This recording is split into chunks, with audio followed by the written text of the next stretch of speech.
Você já ouviu falar no carbono radioativo 14? Melhor, você já ouviu falar em processos de datação?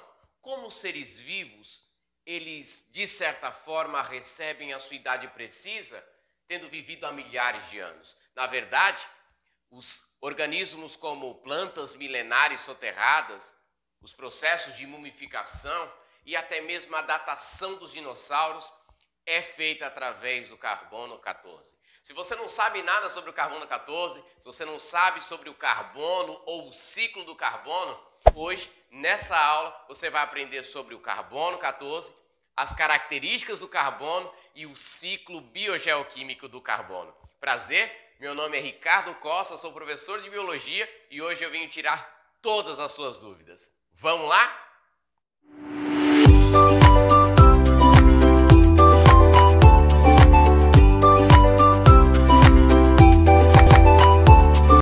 Fala pessoal, aqui quem fala com vocês é o professor Ricardo Costa da disciplina de Biologia e hoje o canal Biologia 360 Graus traz mais uma videoaula extremamente importante para você, que é a videoaula destacando o ciclo do carbono. Na verdade, um dos ciclos biogeoquímicos que a nossa aula dá continuidade.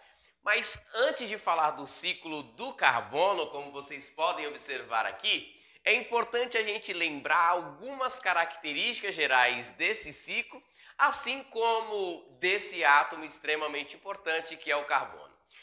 Importante mesmo é a gente lembrar a sua origem, e entender a sua origem é entender também como ele surgiu, suas características, para que a gente possa entender cada etapa do ciclo do carbono. Observe bem que o elemento carbono, esse átomo extremamente importante, ele pode ter duas origens básicas. Na verdade, a primeira origem nós vamos denominar de origem inorgânica, da qual o carbono vai estar presente nas rochas, vai estar presente nos oceanos, enquanto que a origem orgânica, o carbono vai estar presente em moléculas essenciais formadoras dos seres vivos, inclusive formadoras de organismos como os vírus, que por muitos pesquisadores não consideram como seres vivos. Então observe bem aqui que a forma inorgânica desse elemento carbono vai ser praticamente o CO2, o gás carbônico, assim como o bicarbonato e o carbonato. Então vocês observem bem,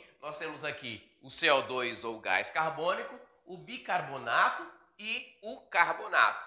Três formas inorgânicas que nós podemos encontrar esse carbono na natureza.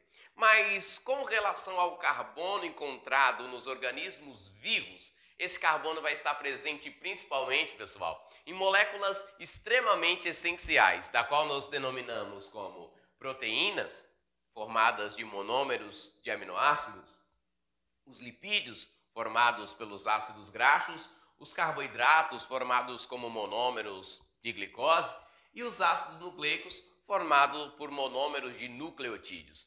Essas moléculas extremamente importantes e essenciais para todo ser vivo, ela é constituída e formada também por esse átomo carbono. Assim como é importante a gente lembrar que o carbono ele vai ser extremamente essencial, não só para nós seres vivos, mas também para a natureza. Observe aqui, pessoal, que iniciando o ciclo do carbono, eu gostaria de chamar a atenção de vocês para 4 etapas fundamentais. Isso mesmo, 4 etapas fundamentais. Etapas da qual farão grande diferença nesse ciclo. Observe bem que eu coloquei uma atenção às etapas. Quais são essas etapas? São os quadrados que eu coloquei, ou os retângulos que eu adicionei, de forma quadriculada. Observe bem como etapas de fotossíntese, respiração, decomposição e combustão. 4 etapas extremamente essenciais nesse ciclo do carbono. Então, inicialmente, pessoal, eu gostaria de fazer menção a vocês de que o carbono, na própria natureza, ele se encontra livre. Na verdade, o carbono ele é liberado o tempo inteiro pelos seres vivos, que fazem a manutenção desse carbono na atmosfera e que, na verdade, esse carbono ele é tão importante para a natureza, para os seres vivos, para o ambiente, porque ele auxilia num processo importante que é o efeito estufa. Consequentemente, mantém o ecossistema, mantém o planeta em equilíbrio de temperatura. E é importante a gente lembrar, pessoal, iniciando o ciclo do carbono, que o carbono vai ser liberado inicialmente em processos de fotossíntese. Isso mesmo. Na verdade, o carbono ele é captado em processos de fotossíntese, mas, consequentemente, nós sabemos que a fotossíntese ela ocorre apenas durante o dia, em períodos onde o sol ilumina os vegetais, assim como as algas, que são protistas, e ao iluminar, permitem esse processo de quebra do CO2. Consequentemente, o CO2 que está em excesso na atmosfera, ele é absorvido pelas plantas, e as plantas, ao absorver o CO2, o transformam em moléculas como glicose para sua manutenção.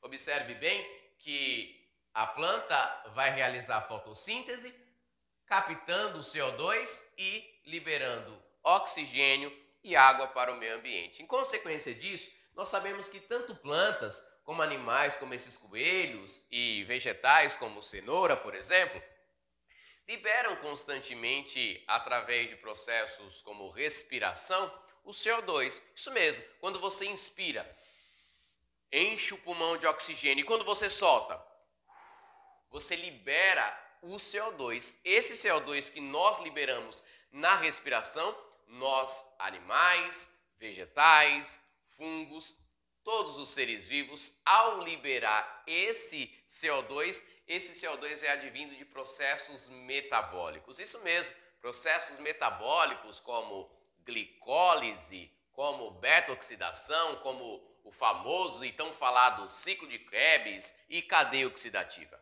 Esse CO2 ele é liberado em processos metabólicos e, consequentemente, a célula, quando libera esse CO2 cai na corrente sanguínea e ele é devolvido no processo de respiração. Então, a respiração é responsável pela devolutiva desse CO2. Consequentemente, o CO2 ele é liberado em processos como expiração.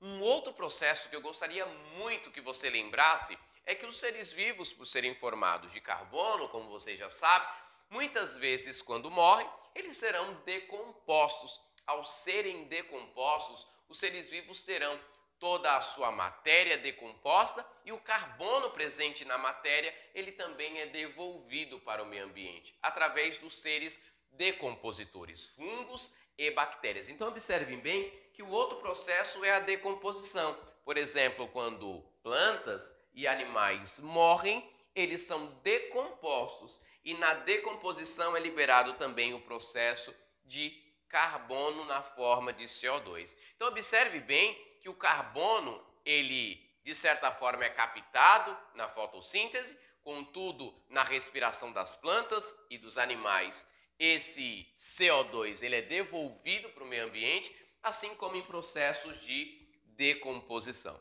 Observe bem, pessoal, que esse processo vai manter um ciclo, onde a matéria sempre vai ter o ciclo total dela. O carbono é capturado pelas plantas, consequentemente nós nos alimentamos dessas plantas. Ao se alimentar dessas plantas, utilizamos a energia nela ou a energia disposta nela e, consequentemente, essa energia é captada por nós, usada no nosso metabolismo e, novamente, a energia, ao ser, de certa forma, utilizada, esse ATP utilizado, consequentemente, em produto de sobra, nós temos o CO2 que volta novamente para o ecossistema, onde realmente será capturado novamente pelas plantas e, consequentemente, ao ser capturado pelas plantas, você move novamente o ciclo.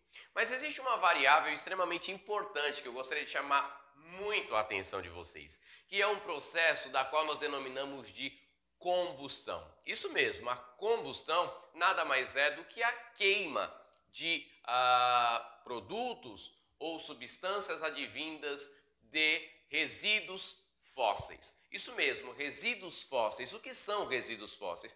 Nós podemos denominar como resíduo fóssil o petróleo, que surgiu, na verdade, há milhares de anos atrás, através dos seres como plantas, como restos de vegetais, assim como de restos animais, inclusive do dinossauro.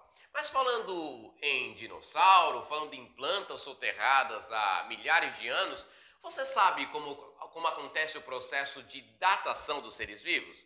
Não? Na verdade, deixa eu deixar claro para você. Os seres vivos são datados graças ao carbono. Você sabia disso? Isso mesmo, graças ao carbono.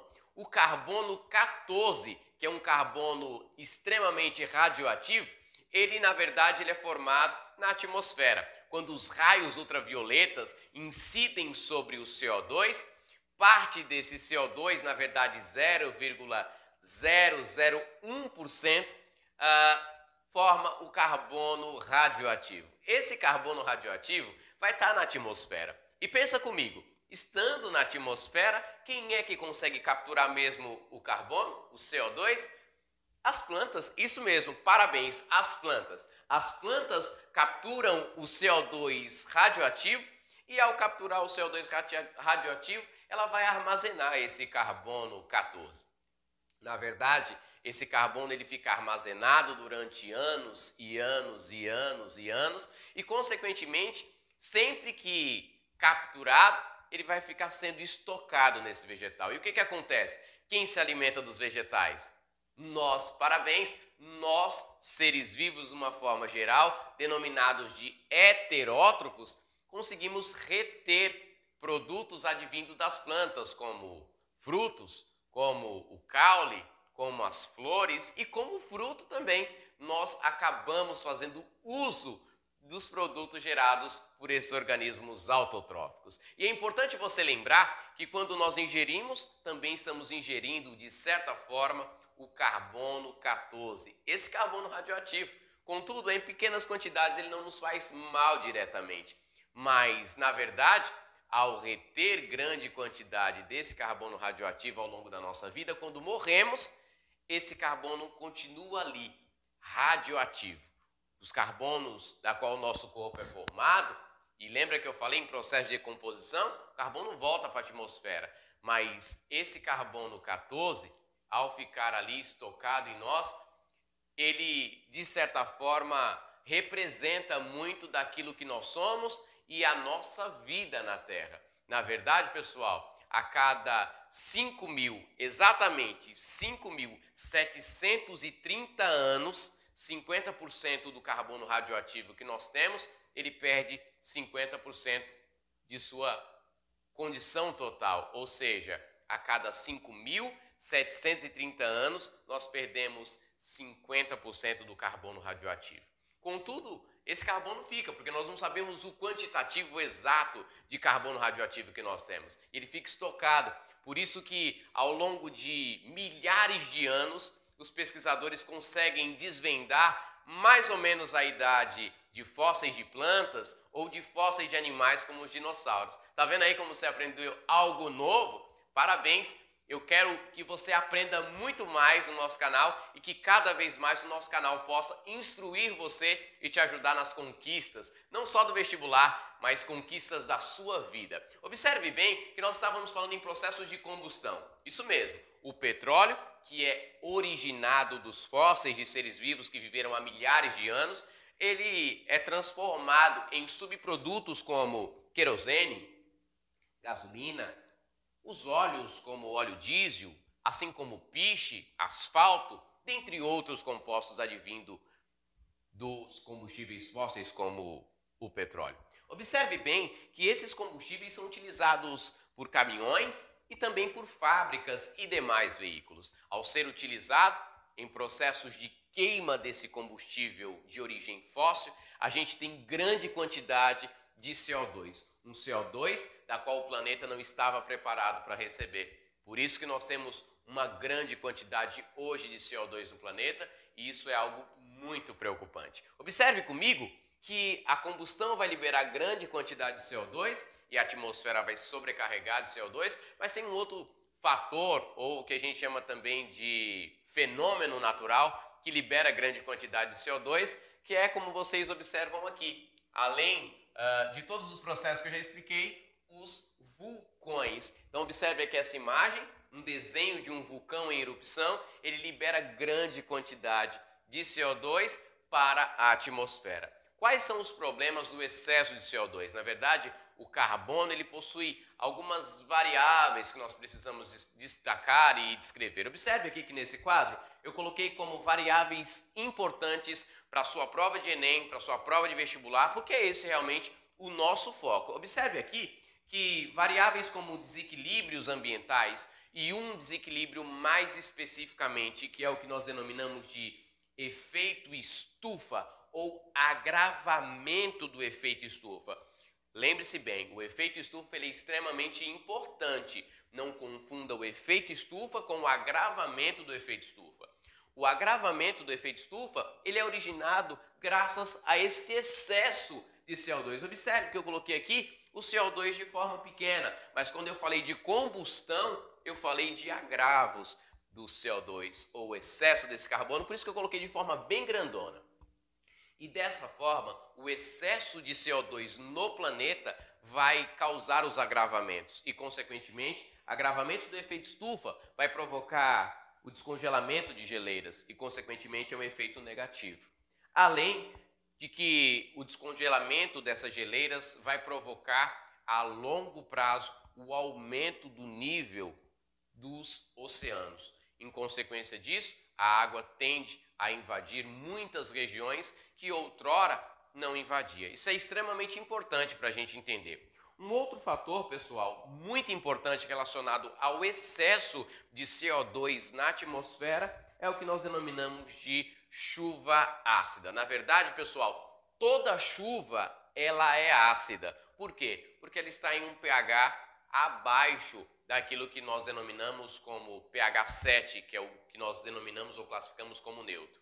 Contudo, excesso de CO2 origina uma chuva muito mais ácida do que a comumente nós estamos acostumados. Na verdade, abaixo de 5,4 no pH da água, essa água ou essa chuva é denominada de chuva ácida. E se você não lembra nada sobre chuva ácida, observe bem que a chuva ácida vai causar principalmente a degradação de monumentos. Isso mesmo, de monumentos. Então observe bem, pessoal, que o ciclo do carbono ele vai ter 4 fases em especial, que nós denominamos como fotossíntese, captura do CO2.